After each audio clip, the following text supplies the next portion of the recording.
Salut à tous, c'est Benji pour ce nouveau épisode sur le développement en langage C. Et donc aujourd'hui dans cette nouvelle vidéo, nous allons voir la structure minimale du programme C, les variables et les constantes. Dans la vidéo précédente, lorsque nous avons lancé notre IDE et ensuite notre premier projet et notre premier programme, nous avons vu que il y a un code par défaut qui est déjà écrit ou qui est déjà affiché.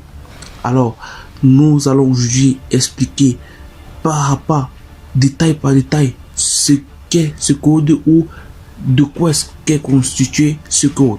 D'accord, nous avons là ce qui est écrit juste en vert là, la première ligne, nous avons inclus studio.h. là c'est la bibliothèque. Vous voyez là encore, nous avons encore inclus. Là c'est la ligne 1 et 2, c'est la zone de déclaration des bibliothèques. Comme vous voyez là, des constantes. Nous allons voir comment déclarer les constantes dans la suite de la vidéo. Et des variables globales aussi. Mais cela fait partie de l'objet de la formation et non de cette vidéo. Donc abonnez-vous, mettez un pouce bleu et suivez la formation jusqu'à la fin. D'accord. Bon, après cela, vous voyez, il y a maintenant à la ligne 4 ici, nous avons le hitman qui a les qui s'ouvre par les accolades, autant pour moi, qui s'ouvre là. Lorsque je clique, vous voyez, il y a le vert souligne avec à la fin, ce qui signifie que ça s'ouvre là et ça se ferme là. Là c'est la zone de déclaration des fonctions. Ça c'est la zone des fonctions, pas déclaration autant pour moi. Ça c'est la zone des fonctions. Donc dans la ligne par ligne, comme je vous ai expliqué, le int là ne veut pas dire que la fonction est une fonction dois-je dire entier. Ce n'est pas une fonction de type entier autant pour moi. Donc ne vous dites pas que la fonction est de type entier. Non, le int là c'est juste la valeur qui est retournée à la fin de la fonction.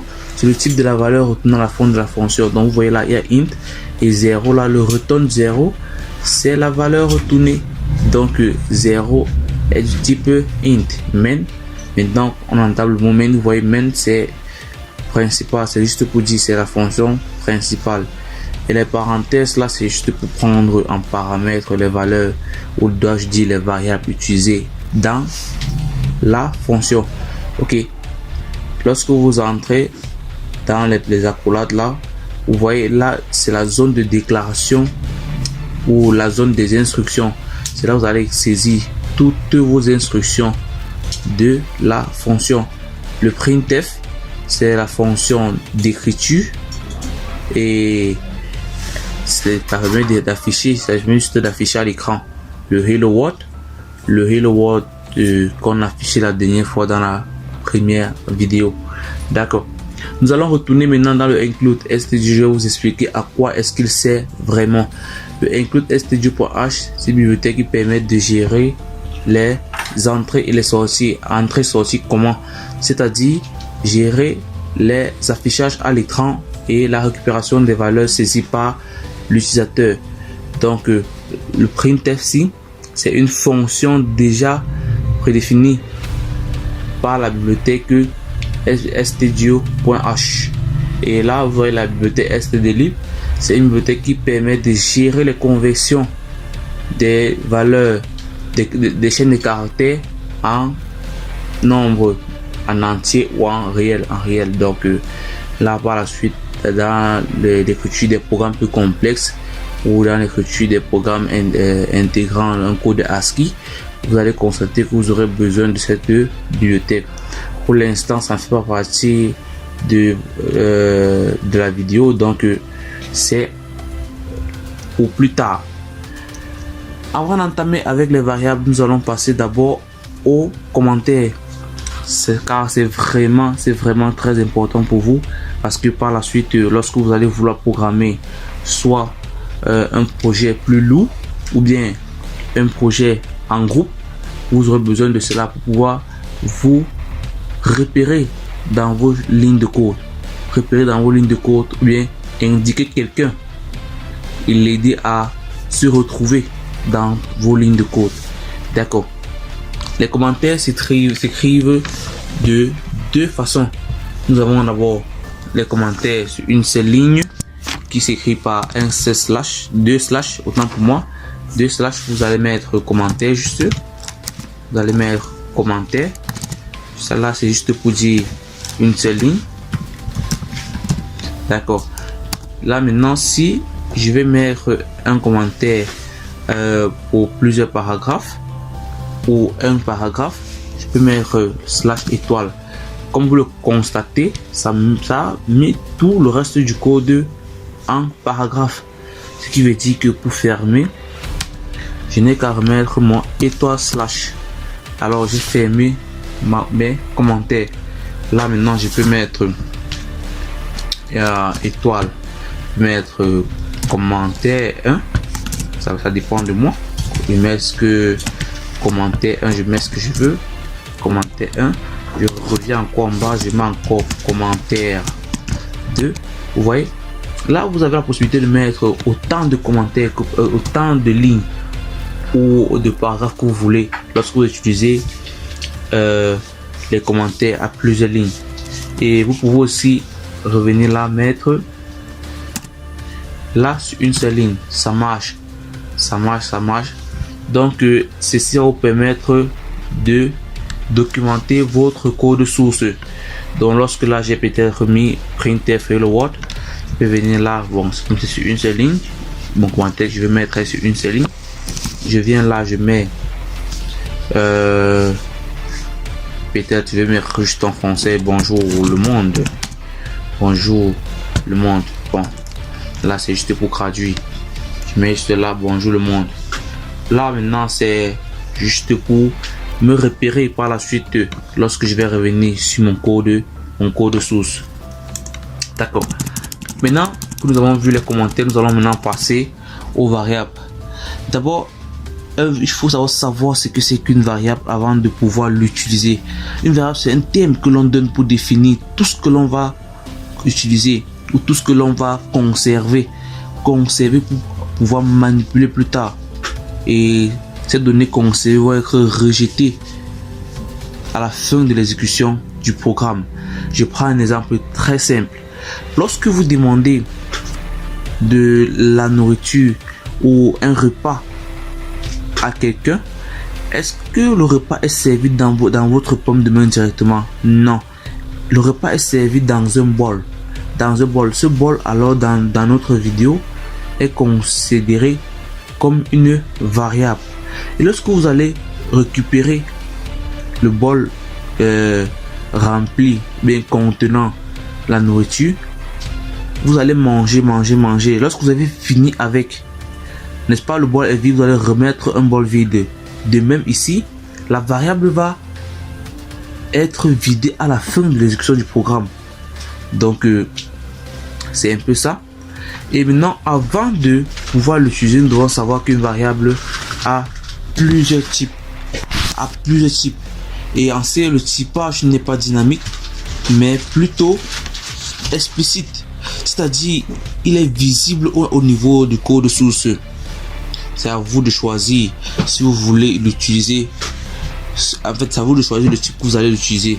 Donc, vous pouvez utiliser un type que vous voulez. Maintenant, selon la capacité de votre mémoire, je vais vous expliquer par la suite. D'accord, nous allons venir là. Bon, vous voyez, nous avons plusieurs types. Là, vous voyez là, ce sont des types. Je vais vous expliquer ligne par ligne, ne vous inquiétez pas. Vous n'êtes pas obligé de retenir tout ceci. Vous n'êtes pas obligé de retenir toutes ces valeurs. Non. Vous pouvez juste, si vous voulez être plus clair ou être plus précis dans vos codes sources, vous pouvez juste garder ce tableau et plus tard, lorsque vous codez, vous êtes un peu vous voulez vous renseigner, vous regardez juste le tableau. D'accord. Là, nous avons d'abord des shorts. Des shorts, ce sont les... En fait, ça a une valeur minimum de moins 32 768. Une valeur maximum de 32 767. Vous pouvez voir les shorts, ce sont les entiers. Donc les shorts, ces entiers, nous avons les shorts, les on-sign shorts, les int, les on-sign in, les longs. Nous avons aussi les on-sign long, les longs, les on-sign long, les longs, les on-sign long, les float, les double, les long double, les chars, les sign chars, les on-sign chars. Donc tout ceci, ce sont les types. Donc nous allons venir là. Là c'est la valeur minimum, là c'est la valeur maximum, et là ce sont les formats ou encore les chapeaux. Oui, ça ce sont les formats ou encore les chapeaux de la variable. D'accord.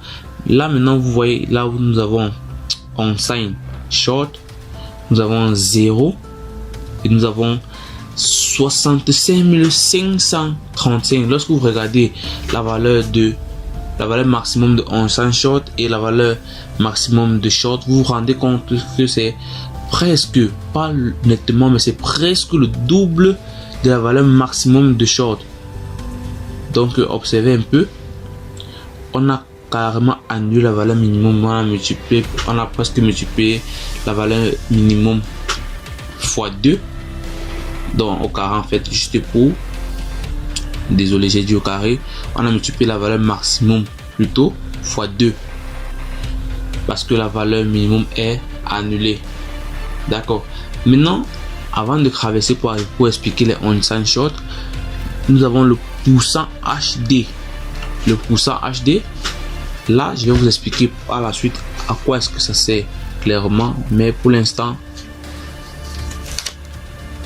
d'abord vous allez voir comme ça et par la suite je vais vous expliquer. D'accord.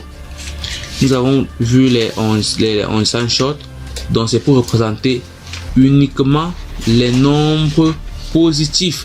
Lorsque vous observez, vous-même pouvez le remarquer. Nous avons des int. C'est là où ça devient un peu plus complexe, mais ne vous inquiétez pas, je vais vous expliquer du début à la fin. Vous voyez, nous avons moins 32 768. Nous avons encore de côté une valeur moins 2 147 483 648. Et encore de côté, maintenant nous avons la valeur positive, les valeurs positives. Pourquoi est-ce que nous avons deux valeurs dans le type in? Nous avons deux valeurs. Pourquoi? C'est selon la place de la machine. Donc c'est selon les espaces de stockage utilisés par la machine. Cela dépend maintenant de votre machine. Ça dépend de votre machine. Je vous explique. Si vous utilisez les anciennes versions de processeur, cela peut afficher lorsque vous utilisez in, ça peut stocker les valeurs de moins 32 768 à 32 767, alors que toutes les versions, les nouvelles versions de processeur stockent les valeurs de moins 2 milliards et poussière à plus de milliards et poussière. Donc c'est un peu ça, raison pour laquelle vous devez faire attention lorsque vous utilisez la valeur en fait le type int. Rassurez-vous que si vous utilisez un processeur ancien, ne stockez pas des grandes valeurs, alors utilisez plutôt le type long. Maintenant nous allons passer au on-sign int. Vous voyez là c'est 00, là c'est 65, comme je vous expliquais par le haut, multiplier juste la valeur par 2. Donc là c'est juste pour les nombres positifs. Nous avons les longs, c'est toujours pour stocker les nombres plus grands que les int. Vous voyez là, nous avons la valeur négative, moins 2 millions et poussière. La valeur positive, 2 millions et poussière. Nous avons des longs, unsigned long, qui stocke uniquement le nombre positif. Vous voyez, jusque là, nous avons 4 millions. Là, positif, nous avons 2 millions. 4 millions et poussière, 2 millions et poussière. Vous voyez que c'est presque doublé. Donc, par la suite, nous allons encore mieux vous expliquer lorsque vous allez utiliser cela dans le code. Nous avons des longs, nous avons des unsigned long, nous avons des floats, nous avons des double. Ok, avant de traverser float, vous voyez la flotte, nous avons moins 3,4 exponentielle 38 et 3,4 exponentielle 38. Pourquoi 4 exponentielle 38? J'ai juste la notation. Juste pour dire que lorsque vous voulez représenter des nombres exponentiels, vous ne pouvez pas utiliser des ints. C'est uniquement des flottes jusqu'au long double, dans des réels. Parce que double, float, double, long double sont des réels. Alors que de unsigned long à short sont des entiers. Ok. Vous voyez là la valeur négative et les valeurs positives. Donc ça veut dire que vous pouvez stocker de moins 3,4 exponentielle 38. Vous voyez là, le virgule n'est pas la virgule que nous connaissons en mathématiques, c'est le point que nous utilisons pour mettre fin à une phrase, le point que nous utilisons pour mettre la virgule ici en informatique. D'accord, vous venez là, vous voyez là, nous avons les types, les formats sont tous différents, comme je vous l'ai expliqué. N'essayez pas de retenir, mais voici les principales variables que nous allons utiliser. Nous avons int, nous avons le float, nous avons char, le char.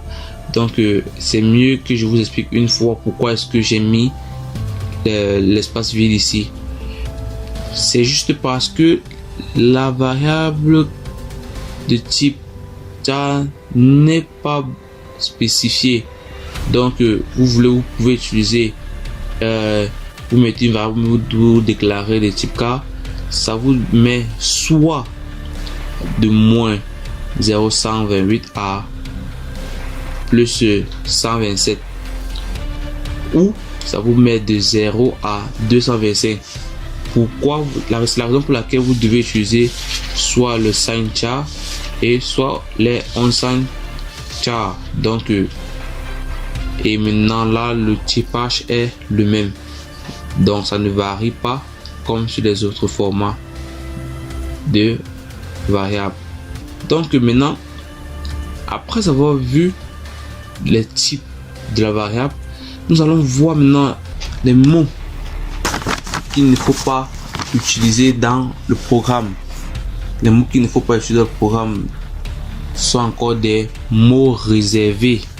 Nous avons par exemple auto break, case, char. Donc en fait toute cette liste, vous observez, vous ne devez pas utiliser ces mots dans votre programme car ce sont des mots réservés, car ils sont utilisés pour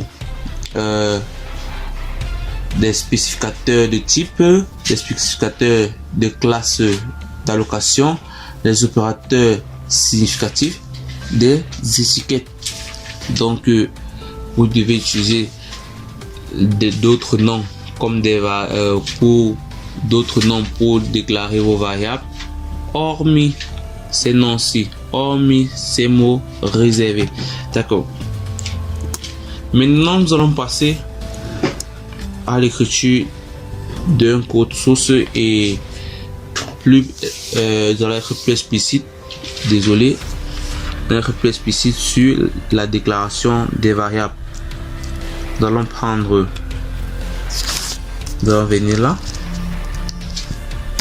Nous allons déclarer une variable. Le nom, on a vu qu'il faut un nom, hormis les autres noms là. Maintenant, il y a une autre règle. Ne pas utiliser les symboles au début. Donc déjà dièse, je vais mettre non variable ne pas mettre dièse non variable comme ça au début, ça ne marche pas. Ne pas venir mettre 1 et vous mettez variable par la suite, ça ne marche pas non plus. Donc pour noter le nom d'une variable, vous devez soit commencer par une lettre majuscule ou une lettre minuscule ou le caractère underscore ou encore tiré de 8. Donc vous pouvez commencer par cette représentation là. Donc je vais mettre là, bon, je vais mettre R du carré. Je vais vous noter R du carré en plusieurs façons différentes pour vous montrer R du carré. Et là maintenant je vais mettre R du carré, d'accord, R du carré. Et maintenant par la suite je peux mettre R du carré, d'accord. Vous voyez, toutes ces valeurs là marchent. Vous pouvez noter vos variables comme vous le voulez en utilisant cette annotation là. Vous pouvez utiliser cette méthode pour noter vos variables, d'accord. Maintenant que nous avons vu comment noter une variable, nous allons déclarer une variable R du carré. Nous allons déclarer une variable.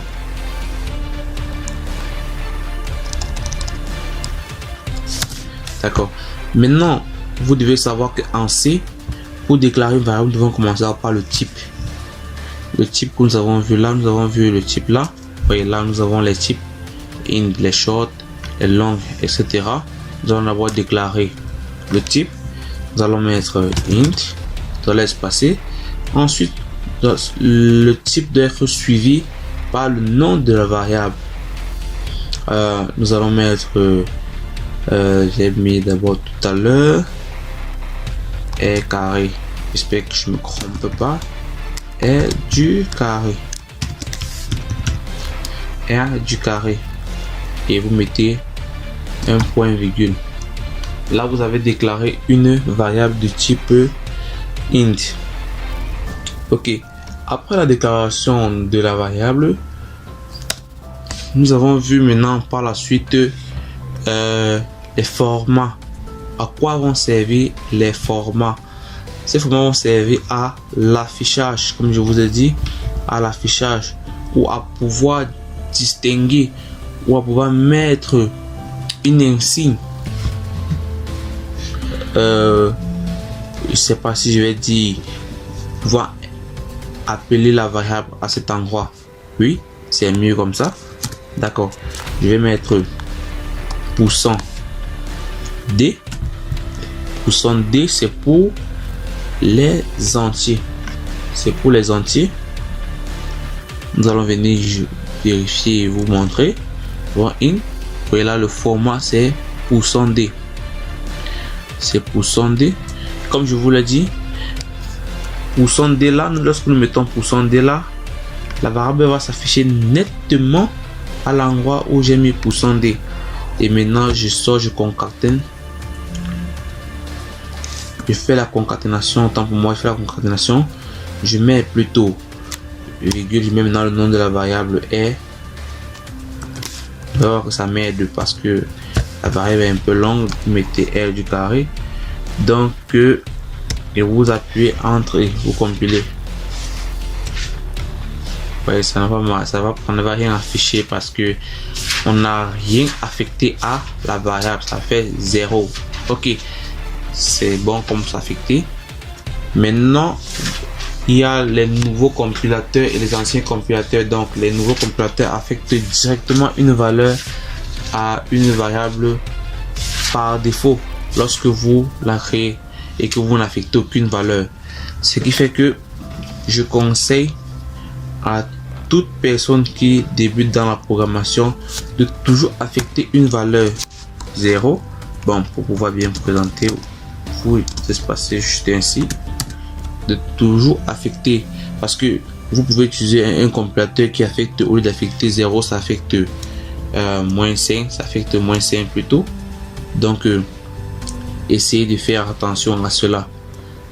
Bon, après avoir affiché la variable, nous allons maintenant voir comment afficher et utiliser plutôt une variable non modifiable, parce que ceci est modifiable. Là je vais modifier, vous allez voir, et du carré 8, je l'affecte une autre valeur, je vais mettre 15. Donc au départ L du carré avait la valeur 15, 0 autant pour moi. Maintenant elle aura la valeur 15. Nous allons compiler. Vous voyez, elle a la valeur 15. Et là maintenant, vous voyez que vous avez la possibilité de modifier. Et il y a aussi une autre possibilité d'afficher plusieurs valeurs à la fois. Je vais vous montrer. Vous entrez, on va afficher, on va déclarer une nouvelle variable. Nous allons mettre virgule, nous allons déclarer périmètre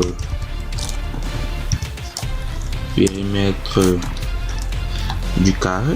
Bon oui, du carré, périmètre du carré. Nous allons l'affecter la valeur 0. Nous venons là, nous modifions périmètre du carré, nous affectons la valeur 18, point virgule. Nous allons maintenant essayer d'afficher le périmètre du carré et l'aire du carré est. C'est parti, nous allons lancer, nous allons avoir effacé tout ceci et vous allez voir ensemble comment ça marche. Comme je vous l'ai dit, la fonction printf c'est pour afficher à l'écran. Nous allons mettre le périmètre du carré est. Et maintenant, comme je vous l'ai expliqué, nous allons placer le format de la variable pour dire que cette variable va être affichée là. Nous allons mettre %. Elle de quel type? La variable de quel type? Elle est type entier. Dans int, nous allons placer %d, périmètre du carré est, et l'aire, nous allons dire l'aire du carré, oui, l'aire du carré est. D'accord, nous avons mis l'aire du carré est. Nous allons encore mettre notre format %d et nous effectuons la concaténation, virgule. Nous mettons maintenant le nombre de la variable en ordre. Le premier %d, nous voulons mettre quelle variable là? Nous voulons mettre le périmètre, parce que le périmètre nous voulons l'afficher, et nous mettons d'abord périmètre du carré, oui, nous mettons la virgule et nous mettons maintenant par la suite le %d. C'est pourquoi? Pour l'aire du carré,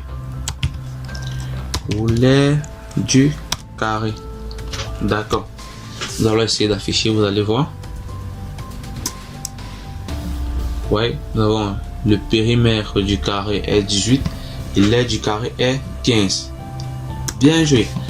Maintenant nous allons essayer d'aller à la ligne. Vous voyez, je vais maintenant afficher le périmètre du carré est et non plus le périmètre du carré est i. Je vais enlever ce et je vais aller à la ligne. Bon là, je viens là, je vais à la ligne. Anti/n pour aller à la ligne. Je vais compiler, vous verrez. Voilà, nous avons le périmètre du carré est 18 et l'aire du carré est 15. Je vais retirer cet espace là, c'est pas présentable. Ok, nous allons recompiler, vous verrez. Vous voyez là, c'est plus présentable. Donc vous avez vu qu'on peut modifier. Maintenant, si je vais afficher la valeur pi, bon, je vais créer un float. Ce sont les réels. Vous pouvez voir là. Float, ce sont les réels. Voilà, réel comme je vous ai dit. Et sa représentation c'est %f, en fait son format, %f pour les réels sans exponentielle. Et lorsque ce sont les réels contenant les exponentielles, vous utilisez %e. Pour revenir, on va revenir là. On va utiliser int float, autant pour moi, on va mettre float pi. Float pi. On va affecter la valeur 3,14 point virgule. Et on va venir afficher ici pi. On va déclarer un nouveau printf.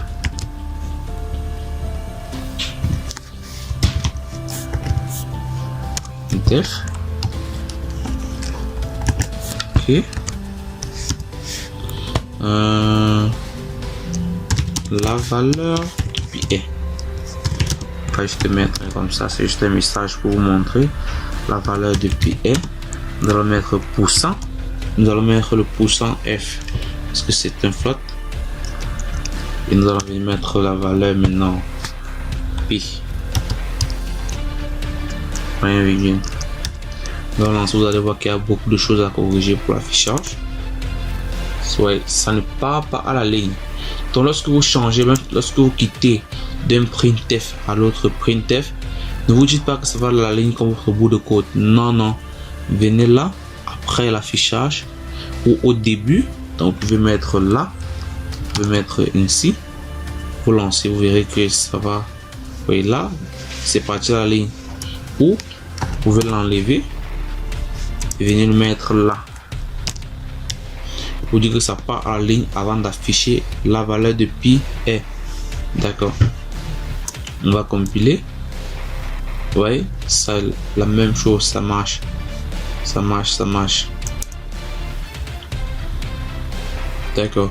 Maintenant, nous allons voir que la valeur de pi peut être modifiée par la suite dans la suite du programme. Nous allons venir là. On va essayer d'affecter pi. C'est l'affectation sur le symbole égal. Par la suite, je vais vous montrer tous les opérateurs dans une prochaine vidéo. Tous les opérateurs pour les opérateurs d'affection, tout. Donc ne vous inquiétez pas, comment additionner, comment affecter les affectations, les comparaisons, etc. On va tout voir dans la suite de la formation. On va affecter maintenant, disons 100,03 point virgule 100,03 à la valeur pi. Et nous allons afficher, vous verrez que ça a changé.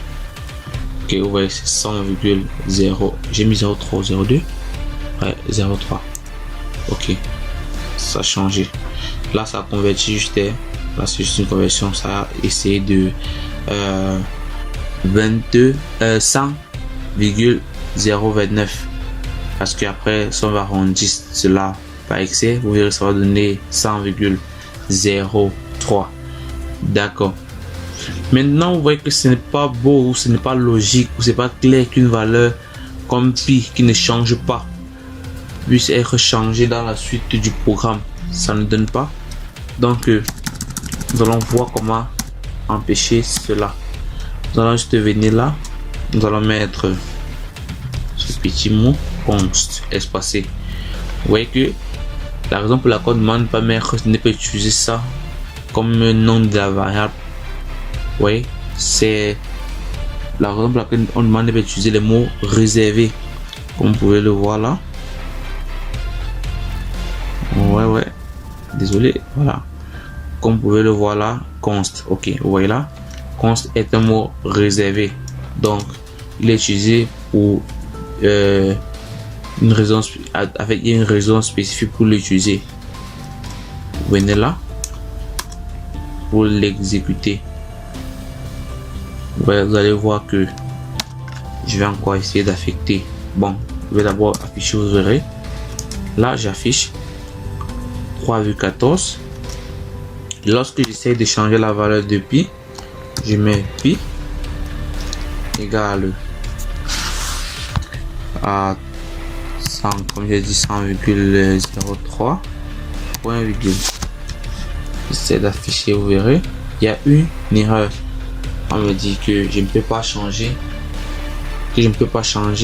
la valeur de pi. On va changer la valeur de pi.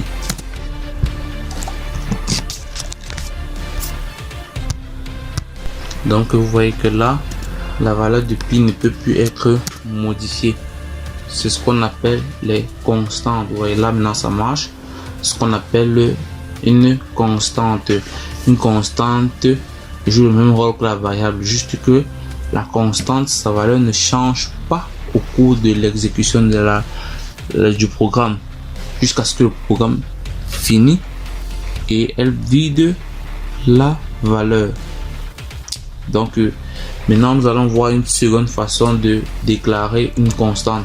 Je vous ai fait part tout à l'heure que ici c'est une zone de déclaration des constantes, ce qui fait qu'il y a une deuxième façon.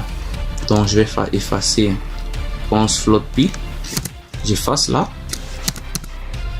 je viens, je mets le dièse, au lieu de mettre include, je mets define, ça m'aide, mon éditeur m'aide, dièse define, je mets le nom de la constante, je mets pi, et là c'est juste pour pouvoir les distinguer au cours de l'écriture de votre programme, que le code ne vous embrouillez pas dire j'ai mis quoi, mis là-bas, alors que ça vous savez que la majuscule c'est pour vos constantes.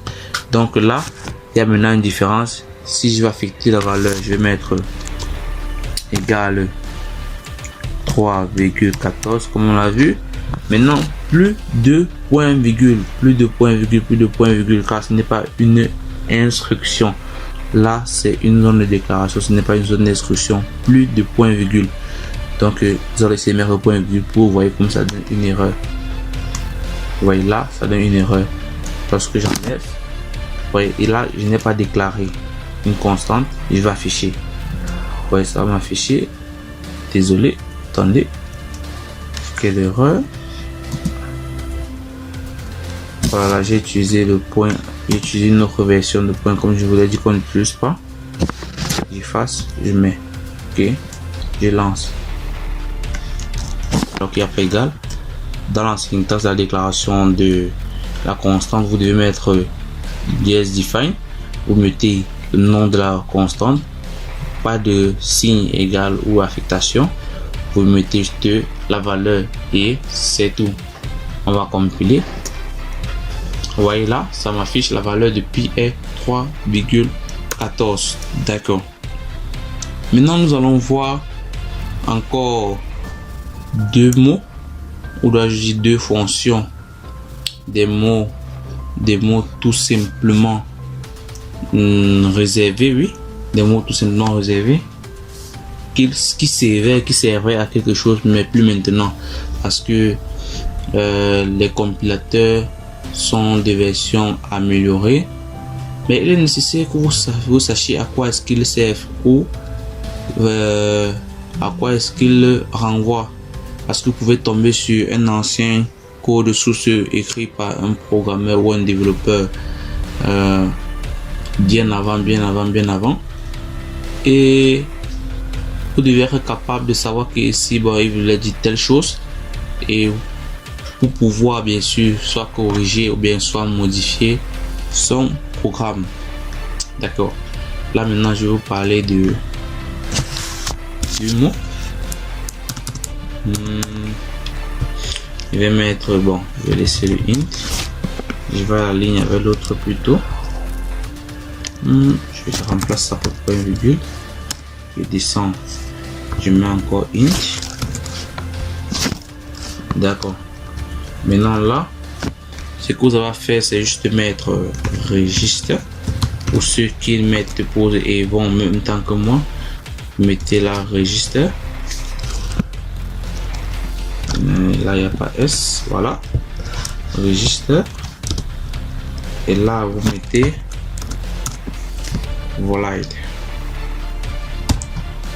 volatile en français, volatile. D'accord, vous voyez ça, mais c'est encore des mots réservés. Je mets int. Nous allons voir, vous allez voir que ce sont les mots réservés, register. Nous venons là. Voilà, il y a registre. Voilà, il y a register. Donc, tout ça, ce sont des mots réservés, raison pour laquelle vous n'êtes pas censé utiliser cela pour, vous n'avez pas le droit, ça ne doit même pas marcher pour des variables, des noms des variables, autant pour moi. Bon, vous lancez. Vous voyez que cela marche. Donc, c'est pas nécessaire. Registre est utilisé, comme je vais vous expliquer. Registre est utilisé pour sauvegarder les informations, pour demander au processeur de réserver une place dans le registre pour pouvoir stocker la variable que nous utilisons, par exemple ici r du carré. Donc pour ceux qui ne savent pas, lorsque nous avons le processeur, il y a une place qu'on appelle pour les registres, c'est la partie qui stocke et permet de stocker les données et de les traiter plus rapidement. Sa taille n'est pas assez grande, elle peut avoir au trop bon, pour les nouveaux processeurs, elle peut arriver à au trop 68 mégas, oui, au trop. Donc vous demandez, la variable demande ou le programme, ou dois-je dire encore mieux le compilateur, parce que après la machine c'est le compilateur, donc c'est le compilateur qui communique avec la machine, c'est le compilateur qui est le maître du programme, c'est lui qui communique avec la machine. Le compilateur va demander à la machine de lui réserver une place dans le registre pour la variable r du carré de la taille int. Donc maintenant c'est là que je vous ai expliqué pour les octets, pour la taille c'est int. Maintenant si votre int, si vous utilisez une ancienne version de processeur, vous mettez le int, ça va faire moins 32,7068, d'où 2 octets, et là c'est 4 octets, donc ça va réserver 2 octets d'espace pour votre variable dans le registre. Donc c'est ça que c'est maintenant les valeurs minimum et valeurs maximum des int que vous voyez là. Vous venez juste là encore, vous avez maintenant volatile int, c'est pour spécifier que le compilateur doit demander à la machine de réserver plutôt une place dans la mémoire volatile qui est la RAM pour cette variable. Donc ce n'est plus nécessaire parce que le programme nous aide déjà, ou dois-je dire le compilateur nous aide déjà à faire tout cela, donc non plus besoin de mettre tout ce monsieur pour dire mais non, mais plutôt dans le registre, mais dans la mémoire volatile. Non, les nouvelles versions de compilateur nous aident. C'était nécessaire avant parce que les programmeurs d'avant, ou bien dois-je dire les programmes d'avant, ne pouvaient pas s'exécuter si on mettait tout simplement les in, parce qu'il y a des endroits qui nécessitent des calculs plus rapides, et où des calculs ne devront pas être calculés par le registre ou stockés dans le mémoire du registre. Il prend un exemple, si vous utilisez ou bien si vous demandez une information à l'utilisateur par la souris, par le clavier, cette action ne doit pas être stockée, est calculée, autant pour moi, ou est gérée par le processeur, ce qui fait que vous ne pouvez pas utiliser la mémoire du registre en ce moment là. Donc c'est la mémoire volatile. Donc c'est un peu à ça que servait le registre et volatile. Donc maintenant que nous avons vu cela, c'était juste un petit bonus pour permettre d'être prêt et de pouvoir avoir plus de notions sur le langage C. Bon, c'était tout pour cette vidéo. Dans la vidéo prochaine, nous allons voir plus en détail les fonctions d'affichage et lecture, pouvoir récupérer une valeur à l'utilisateur et afficher une valeur à l'écran.